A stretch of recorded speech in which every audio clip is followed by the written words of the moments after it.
Welcome to Buckets. This is Action Network's daily basketball betting podcast. And you might be used to listening to NBA betting content on this feed, but we have some more basketball coming up here this summer as the WNBA season is starting in about 1 week. Opening day is May 19th. I'm Maria Marino, and joining me is Jim Turvey. If you don't know me, I just started at Action Network. I'm a host of Green Dot Daily, and I've been on Buckets once or twice. Jim, you have also been on Buckets, and you are actually writing WNBA season previews for every single team. So you are more than qualified to preview this season with me. And by the way, we're going to be having weekly episodes, best bets episodes, throughout this season, which runs all throughout the summer, with the playoffs being in September. Jim, how excited are you for the season, and what do you like about betting WNBA? I'm incredibly excited. I think the number one thing I love about betting WNBA is following the WNBA. I come to betting the WNBA through years of following the WNBA. It's an incredibly fun market to bet into. It's very different than the NBA. There's, you're betting on basketball, but in the NBA, there's all sorts of, narrative moves. There's all sorts of media stories. There's not as much here. It's a little bit more. It's a very information heavy market. It's a very sharp market in ways. You'll notice that the lines can move really fast in really big numbers because there's people out there who really have an information edge, and they're able to leverage that information edge. And if you do the research, the bettor can be that person who has that information edge and is able to bet into a market that is a really fun market to get into. I do think that just the biggest thing is information. There's beat reporters out there from lots of different outlets that you can kind of track some stuff. Preseason, you'll even be able to follow, as soon as that lineup hits there, if you're looking to live bet, you'll see, certain players, the books might not even realize are out there. There's just so much to dive into with this league and betting this league that it's one of my favorite to follow as a whole, and maybe my favorite to bet. And one of the reasons why we're here is to help give you that information edge. And I'll tell you what I like about betting the WNBA. I like basketball. And so I don't really want to bet baseball in the summer. There's not a whole lot that I care about in the summer. And so I just want to keep watching ball. It's the sport that I personally understand the most. I think it's fun to bet NFL, but for me, it's hoops. Hoops is my thing. And so why not get into the WNBA? And what's great about it is it's not like an overwhelming amount of teams and players that you have to learn. If you're not that familiar with the league, you got 12 teams, you got 144 or so roster spots. So you're talking some of the best talent in the world, an extremely competitive league, but there's not a big learning curve. This is the biggest season we've had in terms of games here coming up. So we got a 40-game season, very exciting. Not like the NBA where you don't care about a lot of the games in the regular season. And the schedule is spread out pretty nicely.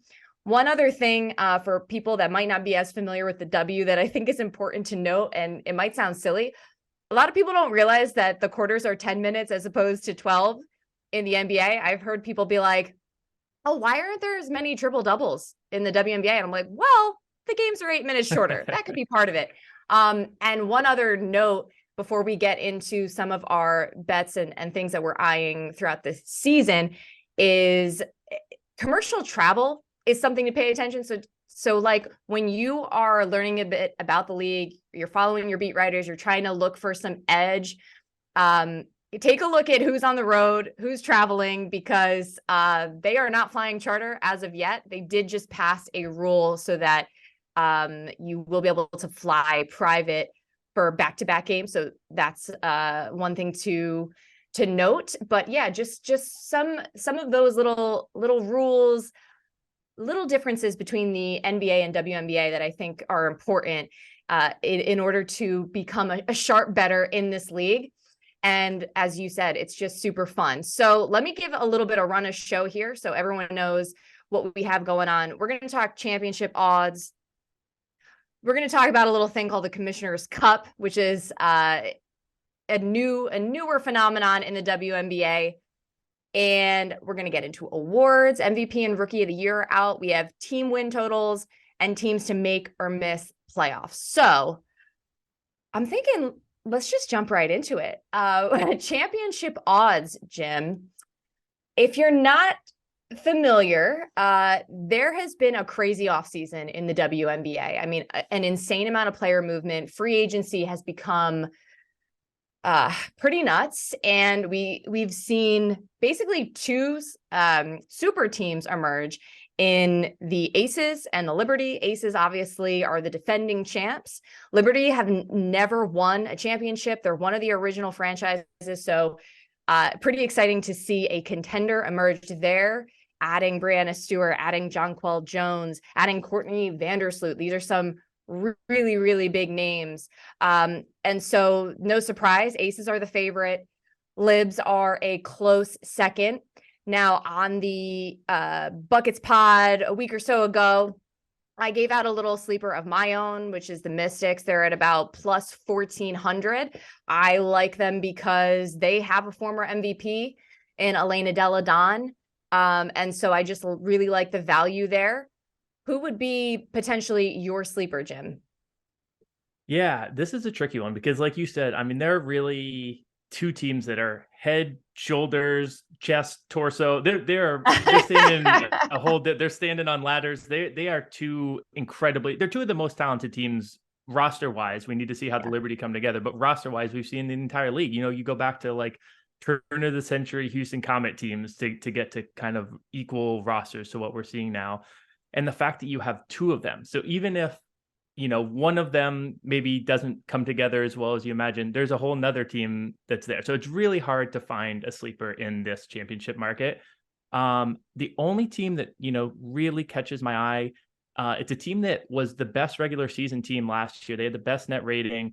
The Connecticut Sun. They did lose Jonquel Jones to the New York Liberty. Mm-hmm. They lost Courtney Williams, who's been you know, a great scorer for them at times. She's bounced around the league a little bit, but great scorer. But they slot Brianna Jones, who was sixth person of the year last year, off the bench into that role for Jonquel Jones. And they slot Tiffany Hayes, who can score as well as anyone in the league, into that Courtney Williams spot. They also have a change of head coach, so that they may take a little while to coalesce together. I think that's what you're maybe seeing in seeing their championship odds a little bit lower, because this is a team that, you know, in theory should kind of be that third team. Right now, they're down at plus 4,500. They're listed around some teams that I think they're of a much higher quality caliber than. To be perfectly honest, I am only putting a tiny bit on this, and only because, you know, we've talked about this on Buckets. When you get down to the plus 4,500s or whatever, we're talking about what, 2% implied odds, right? Mm-hmm. So do I think there's a 5% chance they win? Yeah, sure. But these are bets that, you know, you're taking the edge, and you do a bunch of them, and eventually, you know, one of these 1 in 50s are going to hit if you have, you know, a slight edge there.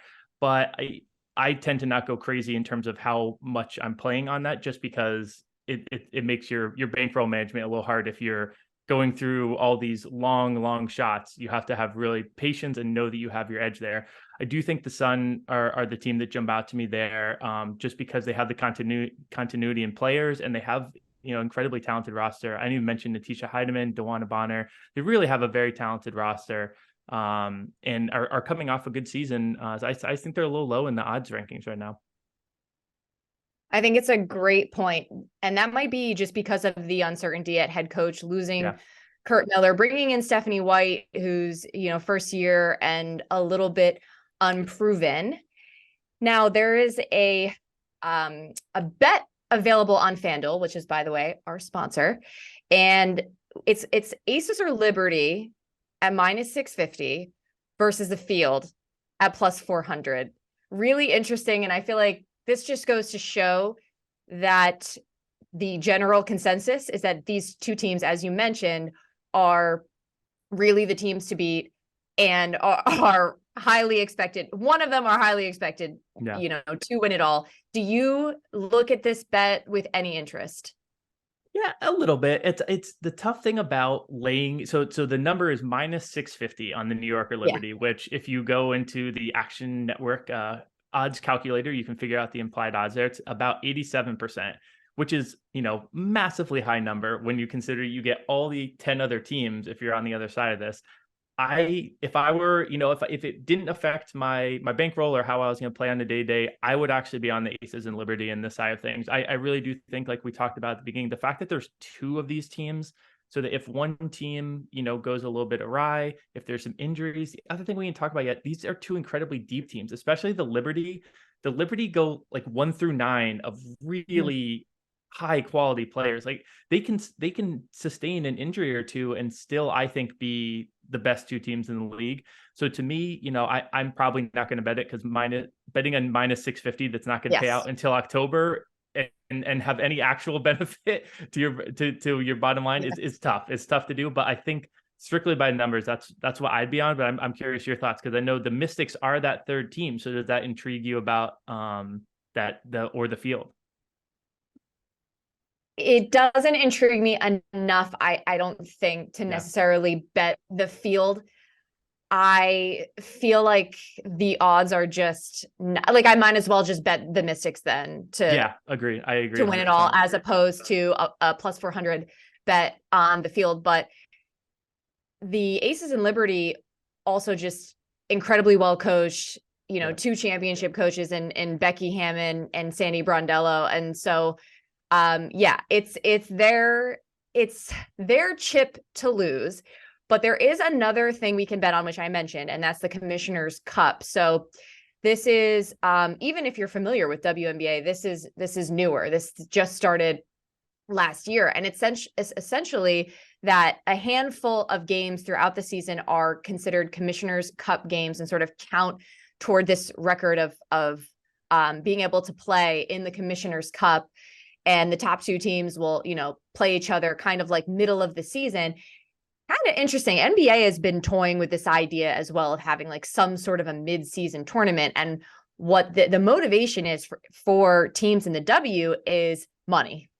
They get paid extra if they take home the Commissioner's Cup. So my question to you is, does the same logic that you would sort of apply to championship odds also, would that be applied to Commissioner's Cup?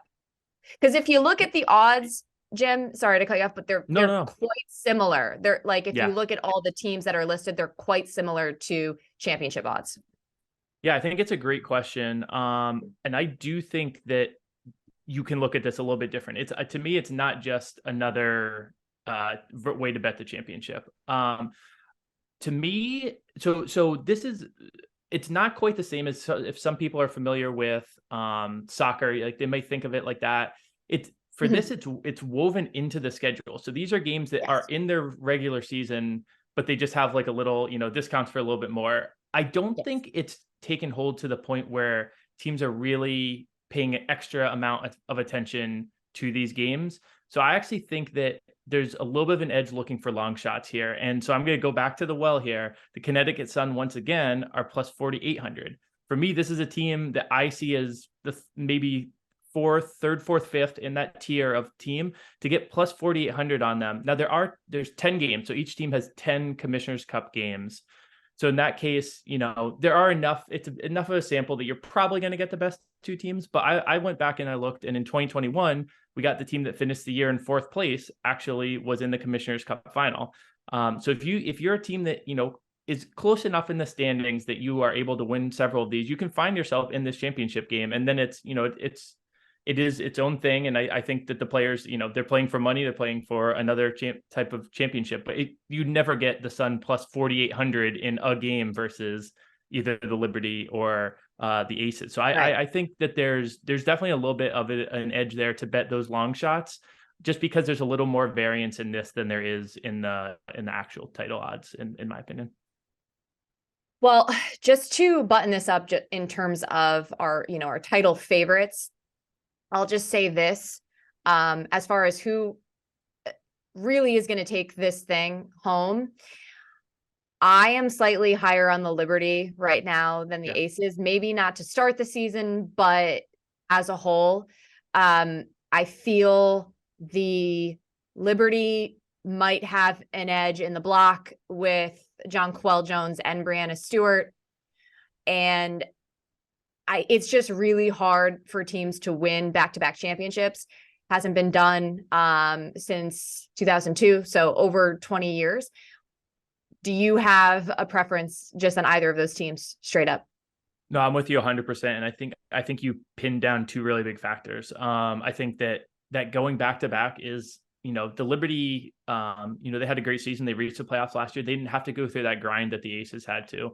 I think that's a really big deal. And I think that, continuity wise, the Aces might be, if these two did meet in a Commissioner's Cup championship, which is, about halfway through the season, the Aces might still have the continuity edge at that point. But this Liberty team throughout the season, they've got, Brianna Stewart, Courtney Vandersloot, these veterans who not only are, incredibly talented players, but that offense, I think, is going to be incredible. I think it's really the ball's going to be whipping around. I think, yeah. By the end of the season, I think this is going to be one of the best offenses ever.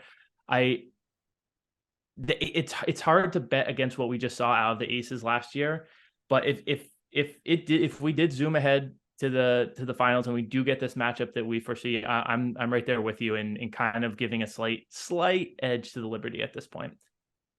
I'm just so excited to watch basketball in Brooklyn again. Yeah. I mean, I mentioned Stewie, she's probably the best player in the world.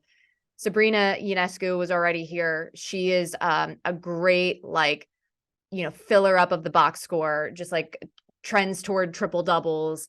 So she's a really great distributor. And then Courtney Vandersloot, she's somebody who's, I think she's the assist leader overall in the league. So. I mean, yep. she's held the record for, assists per game for the season. And I wouldn't be surprised if she's, getting 10 or so a game. So super excited for that. And that actually kind of brings me to awards and what we have available to bet on. MVP and Rookie of the Year. So we'll start with the MVP side of things. And I'll just tell you, this is kind of going along with my longer shot, if you want to call it, for the Mystics to potentially win the championship. If that's going to happen, it's because Elena Delle Donne is playing like an MVP. I grabbed her at plus 750. And, she is just finally healthy, I think, for the first time in a long time. And we should expect her not to miss as many games. She said she's had her greatest offseason ever. So I'm excited about that. But where I do think you can also find some crazy value, and tell me if you agree, I'm scrolling through this list and I see Chelsea Gray at plus 10,000. Now she is the reigning finals MVP on the Aces. And Courtney Vandersloot, who we just mentioned, also at plus 10,000.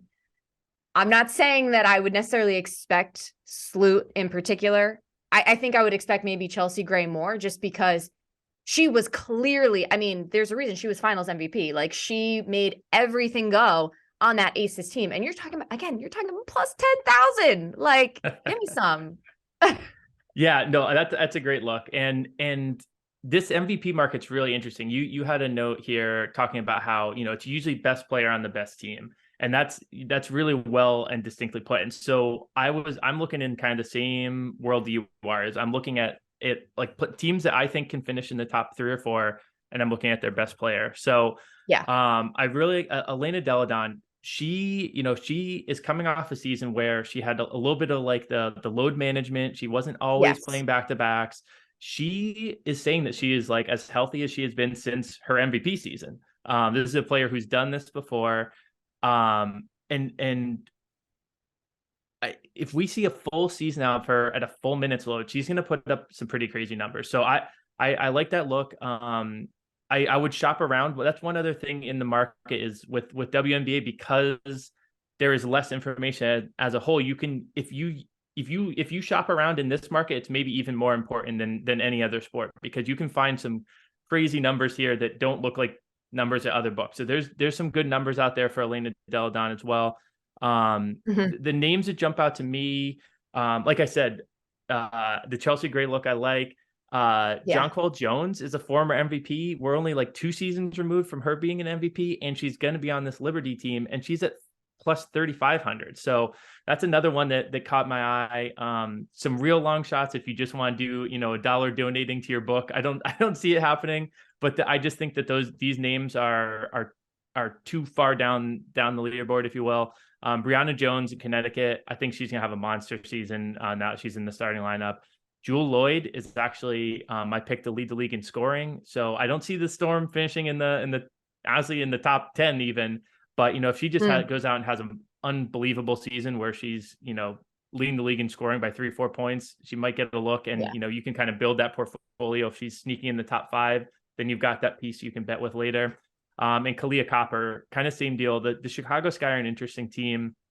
I don't know if we'll be able to dive too deep into them, but they have a really high ceiling and a really high floor in my mind. And so if they pop and they somehow all come together, I could see her really, being the best player on the 3rd or 4th team in the W, and she's another one with Finals MVP to her name. So those are the names that jumped out to me. Yeah, and to that point, because we've had so much roster turnover and so many changes among these teams, I wouldn't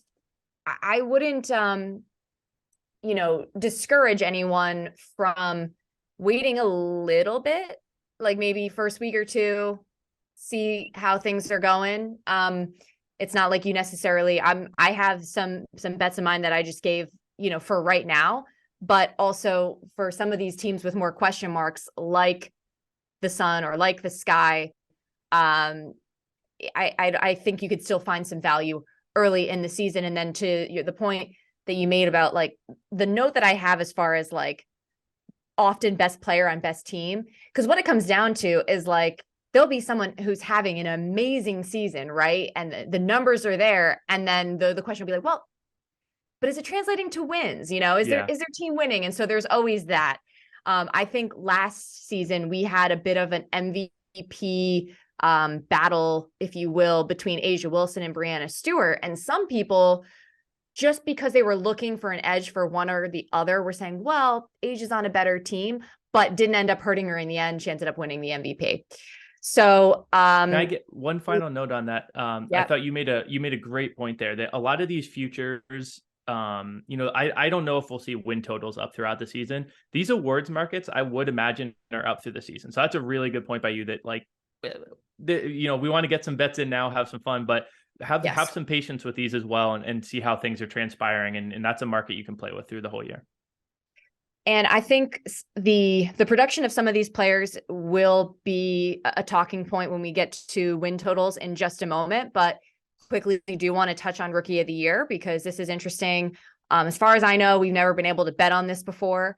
A lot of these categories of bets, this is a new phenomenon, which is really, really exciting. Yeah. And that's why it's a really good time to get into, again, this WNBA betting market.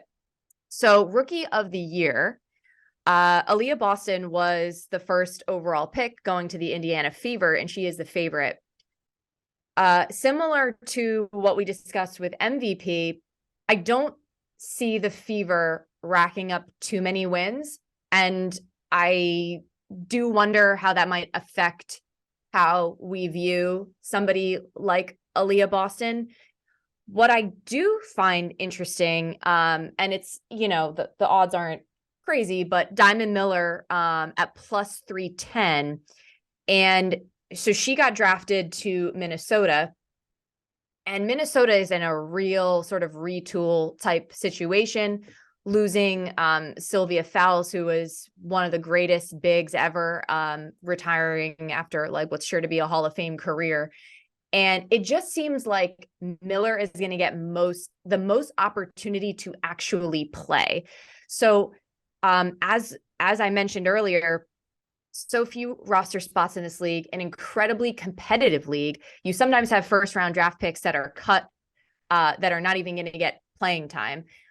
So to see a rookie that you feel pretty confident is going to play a lot, that alone sort of gives you a good feeling that they're going to have a good chance to make an impact and therefore be the Rookie of the Year. So I like that. And to go along with that, just the last preseason game she played in, case in point, she scored 19 points. There's going to be a couple other preseason games coming up here in the next week or so. So definitely keep an eye on that and how some of these rookies are working their way in. A couple other potential candidates for me. I'm curious about Maddie Siegerist plus 1,000 and Lou Lopez Seneschal plus 3,400. Now they're playing for Dallas, and this is where it gets tricky because Dallas is going to need to make a lot of roster cuts, and final rosters are due the day before the season starts, so the 18th at like 5 p.m. So keep an eye on that. But also remember that just because a player got cut doesn't mean you won't see them circle around again. The WNBA these teams have to do a lot of juggling with their rosters and their salary caps, where you might see somebody cut and then a week later they bring them back. So don't get discouraged if that happens, but it's just something to keep an eye on. Siegerist led D1 in scoring last year. I was an absolute beast. And so I think she has the ability to score. The question is, on this Wings team, how much burn is she going to get? And then with Lou Lopez Seneschal, she unfortunately is a little bit banged up right now. She had a knee injury in the NCAA tournament. So I'm a little nervous for her because, again, there's just so few roster spots. Will she get cut here early and then maybe brought back? But I'll say this, if she plays, she's turning 25 actually today, basically, the day this podcast drops. So May 12th is her birthday. She's 25. You know, most rookies are like 21, 22. She's incredibly mature. She has good size. She's able to score over bigger defenders. She's able to finish through contact. I love her as a sleeper. And so those are just a couple of people that I'm thinking about, but I think the safest bet is probably Miller. Yeah, I think that's all incredibly well said. I really like the logic there on Miller. Yeah, she's going to get the minutes, and to be honest, that's what you're looking for. I'm gonna mostly leave that cap to you. The only name that I'll add, and it's almost the exact same logic as you use, is Jordan Horston. She's down there at plus 4,800. She's in Seattle. That's a team that we've talked about. Lost, Brianna Stewart, lost Sue Bird. They're in I think they're looking, at ping pong balls in upcoming seasons here. So they're in a rebuild, and she's going to get minutes, I think. So she's plus 4,800. It's an extreme long shot. I think it's likely Boston or Miller. So I think you nailed it well, and I like that Seneschal look as well. Yeah, definitely. So stay tuned on that. Like I said, might want to monitor that in the first couple of weeks, or even just over the next week, and seeing who's getting in the games, and who's going to have a good chance to play. All right. Yeah, sometimes you'll notice that there's names there that we talk about this information delay. There might be a name there that you can bet that you shouldn't be able to bet because they're not on a team. So definitely be sure to do your due diligence on that. Yes, for sure. Let's get into team win totals. This is something totally new. Never had the opportunity to bet on this before, and I'm just super stoked about it. And this is what I found just by looking at all of the odds for these 12 teams. There were 2 bets available at plus money. So just in terms of a little bit of value, I thought that was kind of interesting. The Sun, their over under is 22.5 wins. They are at plus 102 to go over. But they were 25-11 last year. I don't see their record being better this coming year than last year, even though, as you mentioned, they're still a sneaky, very good team and very good roster. I just don't know if I would trust them to win a few more games than they did last year, when they were already a top 3 record in the league last year, before losing Jonquel Jones and before losing an incredible coach in Kurt Miller. The other one that's available at plus money, plus 108 to go over, is the Lynx at 17.5. This one kind of piques my interest because they were 14-22 last year. And for reference, the worst team that made the playoffs, which was Phoenix, had 15 wins. So they just missed out on the playoffs. And the reason I'm interested in this is because they are actually favored to make the playoffs. So we're going to get into that in just a moment. But if you're telling me they're going to, or if odds makers expect them to make the playoffs, could they then win 3 or 4 more games than they did last year? I think that's possible. Cheryl Reeve is another great coach. Yeah. They missed the playoffs last year for the first time in forever. And a big reason why is Nafisa Collier kind of rushed back after making a baby to start the season. So we're gonna see her almost a year removed from giving birth. And she's obviously gonna be, I think she will need to have an MVP caliber season for the Lynx to make the playoffs and to go over this.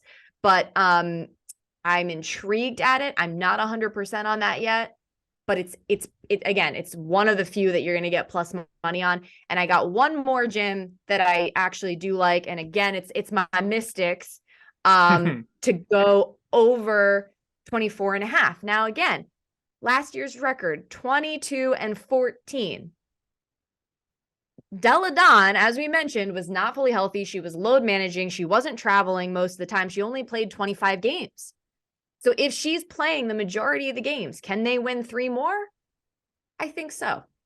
That's what I got. Yeah, it's these win totals are super fun. I'm really to me this was the market I was most excited for. This is, to me it kind of is, it gives you the most ability to really dive into a team. You can dive into schedule, you can dive into, depth chart, you can start thinking, attacking, who's going to be injured, who's going to be in, who's going to be out. And just there's so many factors here, but it's also a relatively stable market. You're getting, you mentioned plus money versus minus money. Most of these are set, at like minus 110 on either side. So it's, you're not doing a crazy plus 5,000, or you're not doing, on the other hand, like the Liberty or Dream, Liberty or Aces to win at minus 650. It's kind of the one of those in between where the book is giving you a coin flip and you need to pick the right side of the coin. And yeah, I really went kind of nuts on these.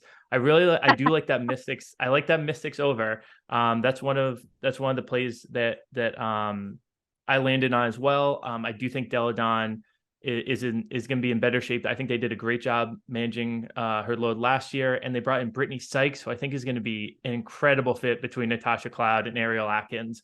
That starting 5 is really on paper, we've talked about how there's 2 teams at the top, but the Mystics are almost in a tier of their own in third, in my opinion. And another point to them going over here. So you mentioned the record last year.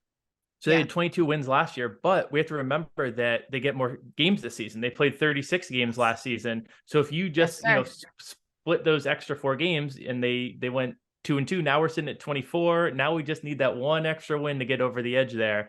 So the Mystics over is one I really like. There's a couple others that I highlighted as well. One of my favorite. I know you're not as high on the Sun. I had a different number too, though, so that's part of it. I had seen a 20.5 in the market, and I really like the Sun if they hang a 20.5, 22.5. Starting to get maybe a little more questionable, but I to get to 21, if that 20.5 number is out there, this team just has to be an above 500 team. This is a team that has been above 500 forever, and they have a lot of roster continuity. The biggest thing for them, they don't have a ton of depth, so that's always a little bit scary when you're betting these win totals, because you are going through the whole season. So this isn't like, if things start to fall apart, there's not really an out, and if your team doesn't have depth, that can hurt. But I really do like that Sun over 20.5. And then one team that is going to be one of my favorite teams to follow this year, I think they have a really bright future, the Atlanta Dream. Their head coach, Tanisha Wright, is, I think, one of the best young coaches in the league.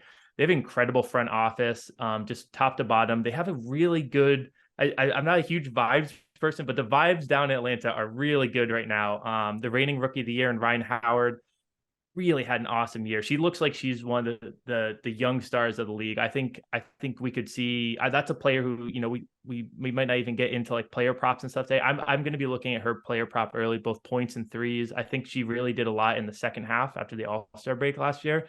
I'm going to look for her to pick up right where she left off. So that Dream team is one, if you can find 18.5, that's one of my favorite overs out in the market. I've got 2 unders as well that I really like.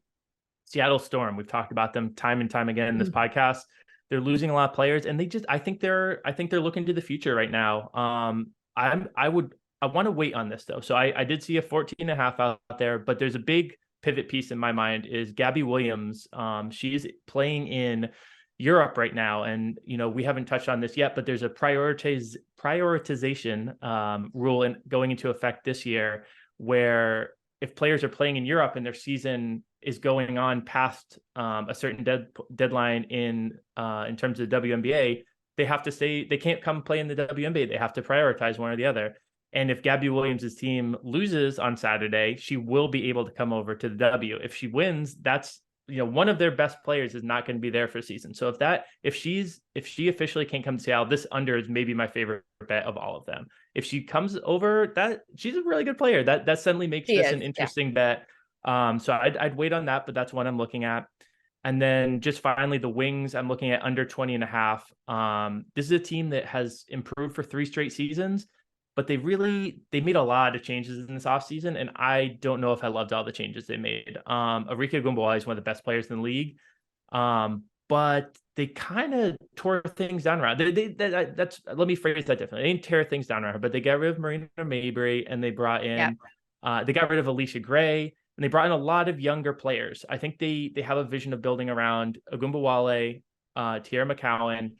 And I think it's maybe a step back to take a step forward in the long run. But I think this season is the first season where you see, a step back in terms of actual wins. And then, hopefully they played this right and they drafted players who they think are in their future. But this is a Wings team that I'm not quite as high on.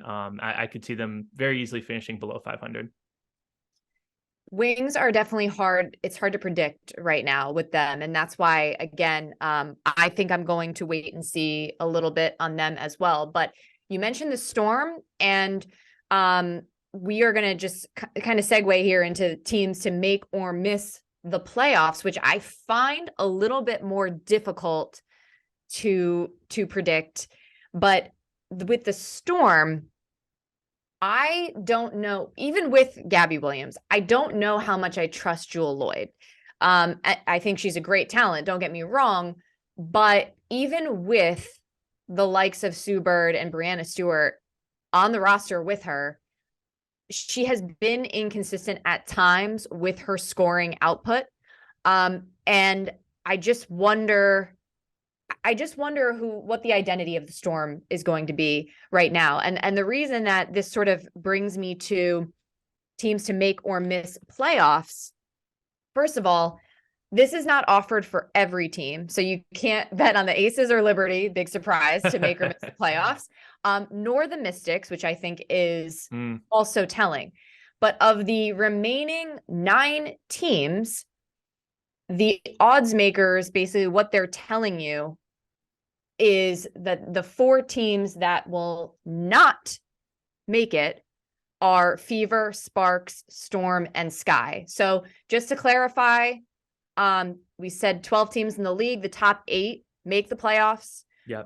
And so on one hand, if you can figure out who those 4 teams likely are, you're kind of in a really good place to place a bet in this category. The teams that missed last year are the Lynx, as I mentioned, first time since 2010 under Cheryl Reeve. And they're a team that, again, I think there's a good chance they can get back there. The Dream, you talked about them already, have made a great leap in their rebuild. Were very competitive last year. We're in the playoff hunt late in the season. I think they can get in this year.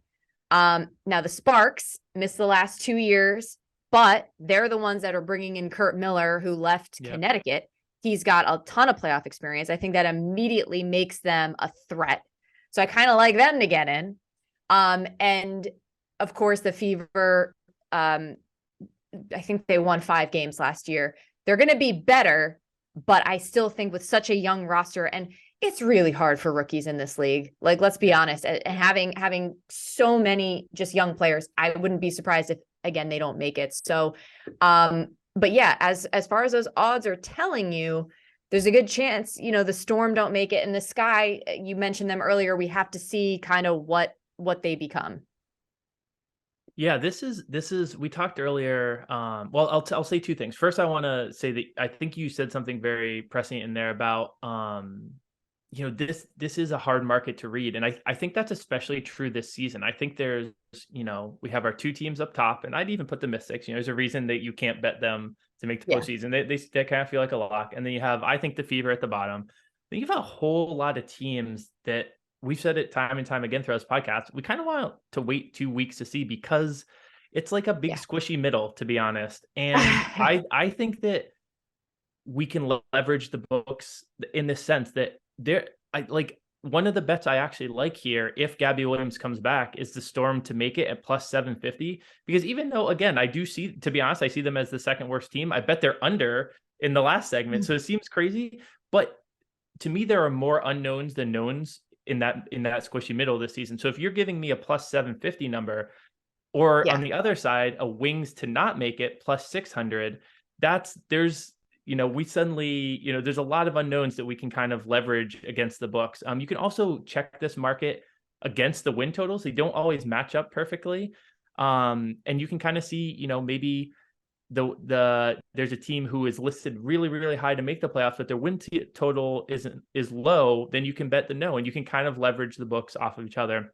The other thing I'll say, we always plug the Action Network app and our Twitter feeds. Definitely make sure to follow us there, because again, these markets move fast. There was a Chicago Sky no to make the playoffs, which was one of my favorite bets. That was at plus 230 when it first came out. They're now one of the teams expected to miss the playoffs, because that shifted from plus 230 to, I think it's now at like minus 150 or something. So that these markets do move really fast. Another one, the Sparks, I really liked it plus 400. It's down to plus 200. I don't like it quite as much. So if you really want to get into this, I would definitely suggest, finding the people you want to follow or doing the research yourself, but just hop into that market quick, because those numbers can move fast sometimes. Definitely start paying attention, find your beat writers for each of these teams, and get plugged in, because there is certainly money to be made in this market. Once again, everything that we're talking about here, most of these bets were not available to make last year. And so odds makers are figuring it out probably as much as we are. A lot of opportunity. And I think, as you can tell, this is going to be just a very not only exciting season, but it could be potentially a lucrative season. So that's why we're going to be coming at you every week with these WNBA versions of the Buckets podcast. In addition to the NBA content that we already provide, you can also find the WNBA content here. So I think we're going to call it for this, first WNBA preview episode. Once again, we are Buckets, presented by FanDuel. We will be back next week. We'll have Action Network Director of Predictive Analytics, Sean Kerner, on Wednesday to show sort of how he makes his projections for the season. That's going to be super informative.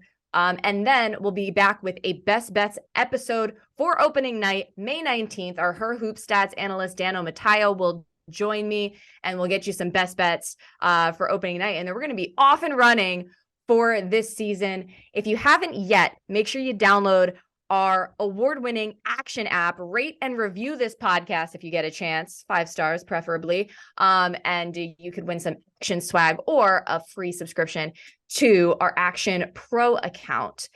I'm Maria Marino. I'm so excited once again just to be talking to continue talking ball throughout the summer, even when NBA ends. Jim Turvey, thanks so much for joining me. Thank you. This was an awesome preview. I'm excited to 1 week from today we get the W to start. So I'm looking forward to it. Let's get buckets.